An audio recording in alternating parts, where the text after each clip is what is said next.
पर्वतों से घिरा हुआ एक छोटा सा राज्य था, जहाँ के लोग अपने राजा को भगवान की तरह पूजते थे। राजा भी अपनी प्रजा को परिवार की तरह मानता था। राजा का एकमात्र पुत्र राजकुमार चंद्रसेन न केवल सुंदर था, बल्कि गुणवान भी था। दुर्भाग्यवश एक गंभीर बीमारी ने राजा को अपनी चपेट में ले लिया। अपनी अंतिम सांस लेने से पहले राजा ने राजकुमार चंद्रसेन को राजगद्दी पर बैठा दिया। राजकुमार ने अपनी प्रजा का दिल जीत लिया। वह धर्मनिष्ठ, न्यायप्रिय और नेक दिल शासक था। राजा चंद्रसेन की पत्नी रानी रूपमती अपने नाम की तरह ही अनुपम सौंदर्य की मूर्त थी। उसकी आंखों की चमक हर दिल को सुकून देती थी। राजा उसे बेहद प्यार करता था, लेकिन समय के साथ उसे महसूस हुआ कि रानी के दिल में पहले जैसा प्यार नहीं रहा।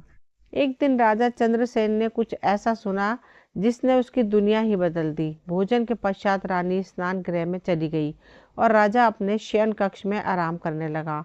दो दासियां जो रानी के साथ रहती थीं, राजा को पंखा करने आईं। राजा सोने का नाटक कर उनकी बातें सुनने लगा। एक दासी ने कहा, हमारी रानी बड़ी बदचलन है, ऐसे गुणवान और सुंदर पति को प्यार नहीं करती। दूसरी दासी बोली, सही कहती हो, रानी रात में राजा को अकेला छोड़कर न जाने कहाँ जाती है। पहली दासी ने जवाब दिया, राजा को कुछ पता भी नहीं चलता, क्योंकि रानी राजा के शरबत में दवाई मिलाकर बेहोश कर देती है। सुबह होने से पहले दूसरी दवाई सुंघाकर उसे होश में लाती है। राजा चंद्रसेन यह सब सुनकर गहरी पीड़ा में डूब गया, लेकिन उसने अपने गुस्से को छुपाते हुए शांत रहने का निश्चय किया। वह वैसे ही उठा जैसे गहरी नींद से जागा हो, और अपने गुस्से को जाहिर किए बिना सब कुछ सामान्य बनाए रखा। रात का समय था। रानी नहाने के बाद वापस आ गई। हर रोज की तरह राजा के लिए शरबत लेकर आई। राजा ने शरबत का प्याला हाथ में लिया और उसकी नज़र बचाकर खिड़की से बाहर फेंक दिया, और प्याला रानी को वापस देते हुए ऐसा दिखाया जैसे उसने पूरा शरबत पी लिया हो। रानी ने सोचा कि अब राजा गहरी नींद में चला जाएगा। दोनों बिस्तर पर लेट गए। कुछ देर बाद रानी राजा को सोता हुआ समझकर उठी और उसने जोर से एक मंत्र पढ़ा और राजा की ओर मुंह करके कहा, कपली कपला कपला कपली। राजा को बेहोश कर कि ऐसा कभी ना जागे। इसके बाद रानी ने अपनी सबसे सुंदर साड़ी पहनी और कमरे से बाहर निकल गई। लेकिन उसे पता नहीं था कि राजा उसकी चालाकी समझ चुका था और मंत्र का कोई असर नहीं हुआ था। राजा धीरे धीरे पलंग से उठा और अपनी तलवार ली और उसका पीछा करने लगा। रानी को यह एहसास भी नहीं हुआ कि राजा उसका पीछा कर रहा है।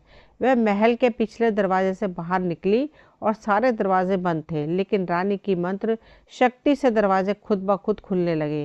राजा छुपकर देख रहा था कि रानी आगे क्या करने वाली है।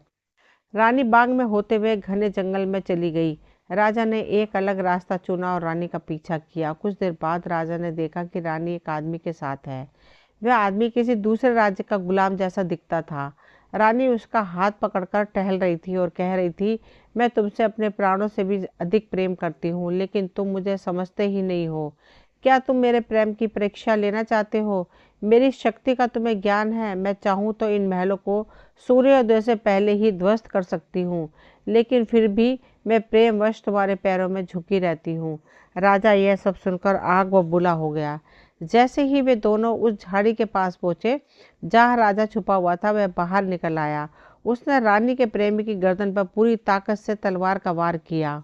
रानी का प्रेमी लड़खड़ाकर जमीन पर गिर पड़ा। राजा ने सोचा कि वह मर गया और बिना रानी से कुछ कहे वहां से चला गया। रानी अपने प्रेमी को गिरता देखकर घबरा गई।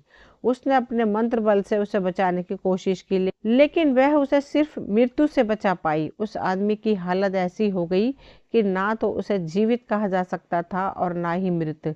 राजा चंद्रसेन धीरे धीरे महल की ओर लौट रहा था। रास्ते में उसने सुना कि रानी अपने घायल प्रेमी के लिए विलाप कर रही है। वह रानी को उसी हालत में छोड़कर अपने शयन कक्ष में आकर सो गया। सुबह जब राजा उठा तो उसने देखा कि रानी अपनी जगह पर सोने का नाटक कर रही थी। राजा ने कुछ नहीं कहा और अपने दैनिक कार्यों में लग गया। दिन भर दरबार में काम निपटाने के बाद जब वह महल लौटा तो उसने रानी को शोक के काले वस्त्र पहने, बाल बिखरे हुए और रोते हुए पाया। राजा ने उससे पूछा, यह तुमने क्या हाल बना रखा है और विलाप क्यों कर रही हो? रानी बोली, महाराज मुझे क्षमा करें, आज मुझे मेरी माता के निधन का दुखद समाचार मिला है, इसी कारण मैं शोक व्यक्त कर रही हूँ। राजा ने गंभीरता से जवाब दिया, यह समाचार बहुत दुखद है, लेकिन इस प्रकार मातम करने से अब तुम्हारी माँ वापस नहीं आ सकती। हालांकि उनकी मृत्यु का शोक होना स्वाभाविक है। इसके बाद रानी अपने कक्ष में चली गई और अकेले में रोती रही। राजा को असली कारण पता था, इसलिए उसने उसे समझाने की कोशिश नहीं की। इसी प्रकार 1 वर्ष बीत गया। रानी का यह दुख पूर्ण व्यवहार जारी रहा।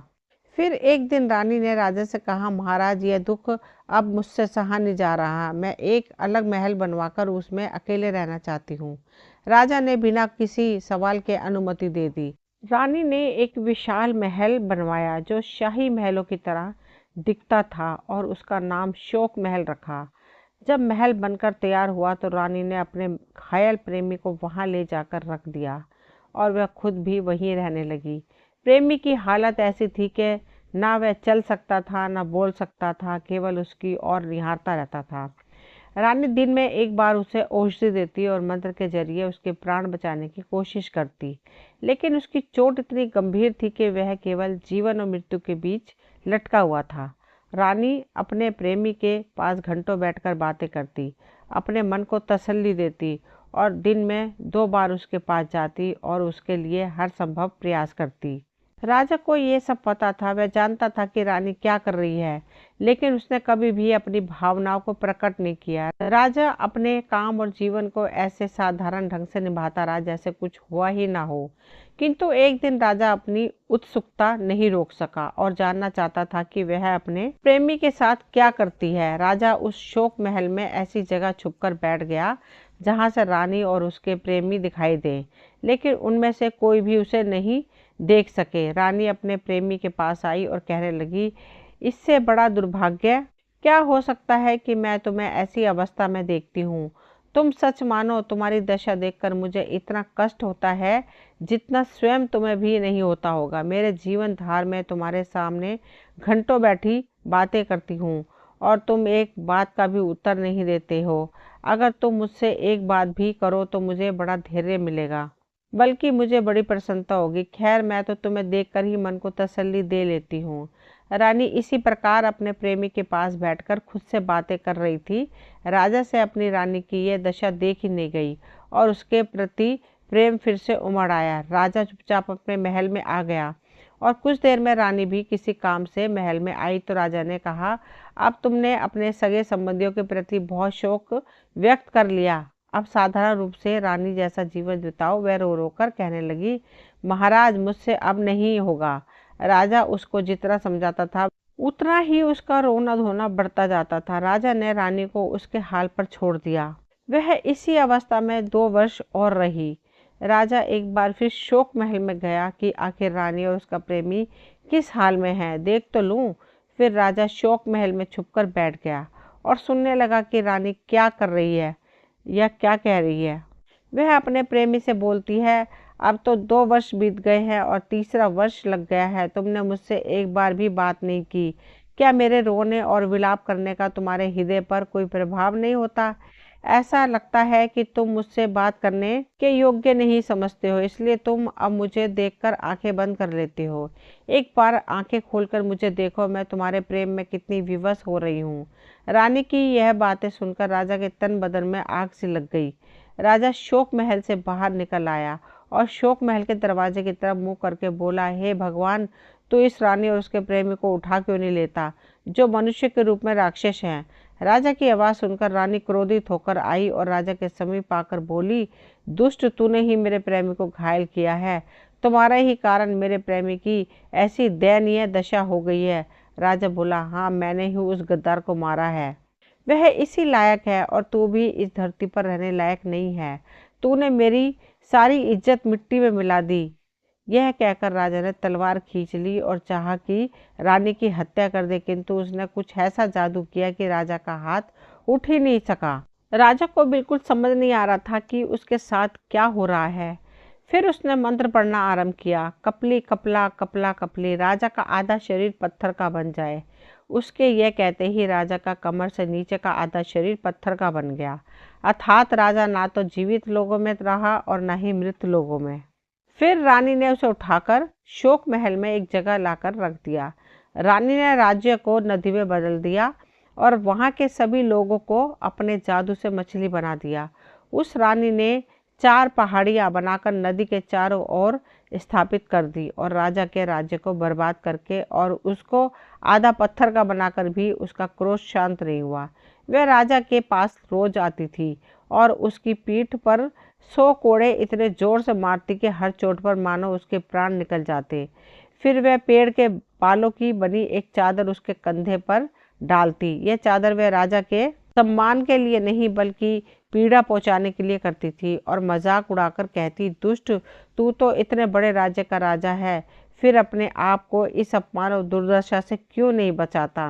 राजा ने दोनों हाथों को आकाश की ओर उठाया और बोला, हे भगवान, हे समस्त विश्व के सृजनहार, यदि मेरी प्रसन्नता इसी में है कि मुझ पर इसी प्रकार अन्याय अत्याचार हुआ करे तो मैं इसे खुशी से स्वीकार कर लूँगा। मुझे आपकी दयालुता और न्यायप्रियता से पूर्ण आशा है कि आप एक ना एक दिन मुझे इस दुख से अवश्य मुक्ति दिलाएंगे।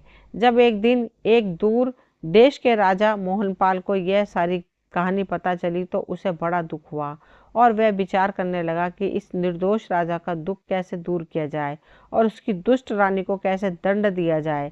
फिर एक दिन रात के समय मोहनपाल शोक महल में घुस गया और उस राजा के पास पहुंचा। मोहनपाल ने चंद्रसेन से पूछा, तुम्हारी निर्लज रानी कहाँ रहती है और उसका प्रेमी जिसके पास वह रोज जाती है किस स्थान पर पड़ा हुआ है।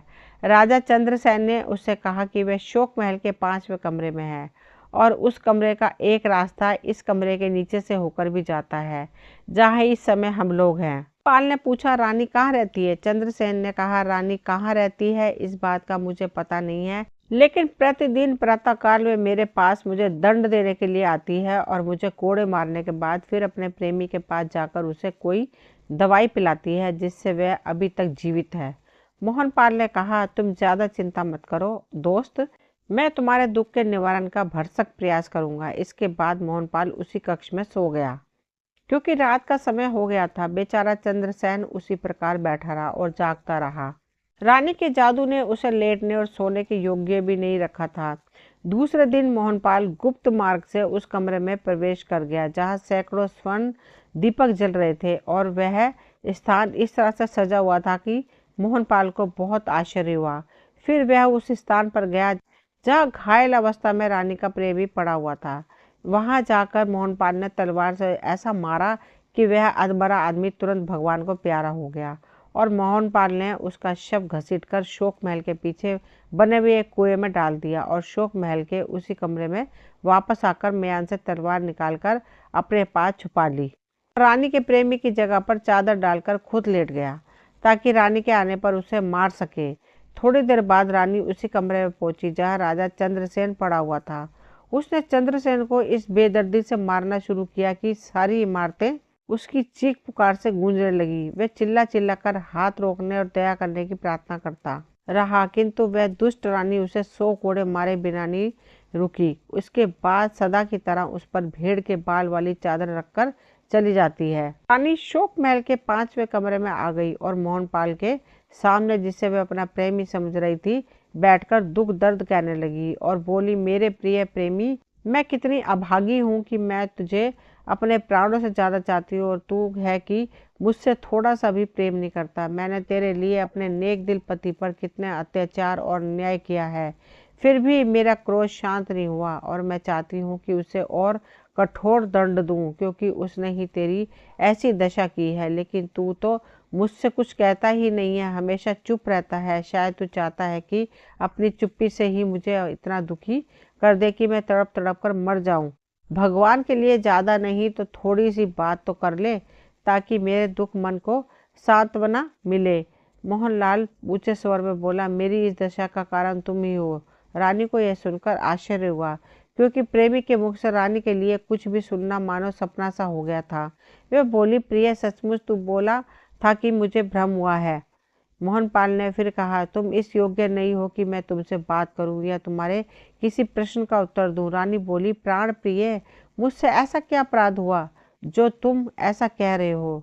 राजा मोहनपाल ने कहा, तुम बहुत जिद्दी हो किसी की बात नहीं सुनती हो, इसलिए मैंने कुछ नहीं कहा। अब पूछती हो तो कहता हूँ कि तुम्हारे पति के दिन रात चिल्लाने से मेरी नींद हराम हो गई थी। अगर उसकी चीख पुकार ना होती तो मैं कब का अच्छा हो गया होता और खूब बातचीत कर पाता। लेकिन तुमने एक तो उसे आधा पत्थर का बना दिया और फिर उसे रोज इतना मारती हो कि वह कभी सो नहीं पाता और दिन रात रोया करता है और मेरी नींद भी नहीं लगने देती हो। अब तुम खुद ही बताओ, तुझसे क्या बोलूं और क्या बात करूं। रानी ने कहा, क्या तुम ये चाहते हो कि मैं उसे मारना बंद कर दूं और उसे पहले जैसी स्थिति में ला दूं? तो ठीक है, अगर तुम्हारी खुशी इसी में है तो मैं अभी उसे ठीक कर सकती हूँ। राजा मोहनपाल ने कहा, मैं सचमुच यही चाहता हूँ कि तुम इसी समय जाकर उसे दुख से पूरी तरह छुटकारा दे दो, ताकि उसकी चीख पुकार से मेरे आराम में विघ्न न पड़े। रानी ने एक कक्ष में जाकर एक प्याले में पानी लिया और उस पर कुछ मंत्र फूका। वह उबलने लगा। फिर वह उस कक्ष में गई जहाँ राजा चंद्रसेन कैद किया हुआ था और उस पर वह पानी छिड़क कर बोली, कपली कपला कपला कपली, अपना पूर्व रूप प्राप्त कर ले। रानी के इतना कहते ही चंद्रसेन अपने असली रूप में आ गया और प्रसन्न होकर उठ खड़ा हुआ। रानी ने कहा, पतिदेव, मैं तुमसे बहुत दुखी हूँ। तू खैरियत चाहता है तो फौरन यहाँ से भाग जा, फिर कभी यहाँ आया तो तुम्हारे खेल खत्म कर दूंगी। चंद्रसेन चुपचाप निकल गया और एक इमारत में छुपकर देखने लगा कि क्या होता है। रानी वहां से फिर अपने प्रेमी के पास आई और बोली, जो तू चाहते था वह मैंने कर दिया। अब तुम उठकर बैठो जिससे मुझे चैन मिले। राजा मोहनपाल ऊंचे स्वर में बोला, तुमने जो कुछ किया उससे मुझे राहत तो मिली है, लेकिन पूरा आराम नहीं मिला है। तुम्हारा अत्याचार अभी पूरी तरह से खत्म नहीं हुआ है और मैं अभी पूरा अच्छा नहीं हुआ हूँ। तुमने सारे राज्य को नदी में परिवर्तित कर दिया है और उसके निवासियों को मछली बना दिया है और हर रोज आधी रात को सारी मछलियां पानी से सिर निकालकर हम दोनों को कोसती रहती है। इसी कारण मैं निरोग नहीं हो पाता था। तुम पहले शहर और उसके निवासियों को पहले जैसा कर दो, फिर मुझसे बात करो। यह कहने के बाद तुम मुझे सहारा देकर उठाना। रानी इस बात पर भी तुरंत राजी हो गई। वह नदी के किनारे गई और थोड़ा सा मंत्रित जल उस नदी पर छिड़क दिया, जिससे वे सारी मछली नर नारी बन गई और नदी की जगह सड़कों, मकानों और दुकानों से भरा नगर बन गया। राजा मोहनपाल के साथ आए दरबारी भी अंगरक्षक, जो उस समय तक अपने नगर नहीं गए थे, इस प्रकार अपने को अपने देश से बहुत दूर एक बिल्कुल नए शहर में देखकर हैरान रह गए। सब कुछ पहले जैसा बनाकर रानी फिर शोक महल में गई और हंसी खुशी से चहकते हुए कहने लगी, प्राण प्रिय, तुम्हारी इच्छा के अनुसार मैंने सब कुछ पहले जैसा कर दिया है ताकि तुम पूर्णतः स्वस्थ हो जाओ। अब तुम उठो और मुझे अपने सीने से लगा लो। राजा मोहनपाल ने दबे स्वर में कहा, मेरे पास आओ। रानी पास गई तो राजा बोला, और पास आओ। रानी उसके बिल्कुल पास गई। राजा ने उछलकर रानी की बाहें जकड़ ली और उसे एक क्षण भी बोलने का लिए नहीं दिया और फिर उसने उस पर इतने जोर से तलवार चलाई कि उसका खेल खत्म हो गया और उसे उसी कुएं में डाल दिया जिसमें उसके प्रेमी फेंका था। फिर वह शोक महल से बाहर निकलकर राजा चंद्रसेन को खोजने लगा। वह भी पास के भवन में छिपा हुआ था, उसकी ही प्रतीक्षा कर रहा था। मोहनपाल ने चंद्रसेन से कहा, अब किसी का भी डर नहीं है मित्र, मैंने रानी को ठिकाने लगा दिया है। राजा चंद्रसेन ने सविनय उसका आभार प्रकट किया और पूछा, अब आपका इरादा क्या है? मोहनपाल ने जवाब दिया, अपने राज्य जाऊंगा। राजा चंद्रसेन ने कहा, आप अभी हमारे साथ चलो, हमारे महल में कुछ दिन आराम करो और फिर अपने राज्य चले जाना। राजा मोहनपाल चंद्रसेन के पास कुछ दिन रहा और फिर अपने राज्य लौट गया। दोस्तों, ये कहानी यहीं तक थी। मुझे उम्मीद है आप सभी को पसंद आई होगी। अगर पसंद आई हो तो प्लीज़ चैनल को सब्सक्राइब करें, वीडियो को लाइक शेयर करें। मिलती हूँ अगली कोई नई कहानी लेकर। कहानी सुनने के लिए आप सभी का तहे दिल से शुक्रिया।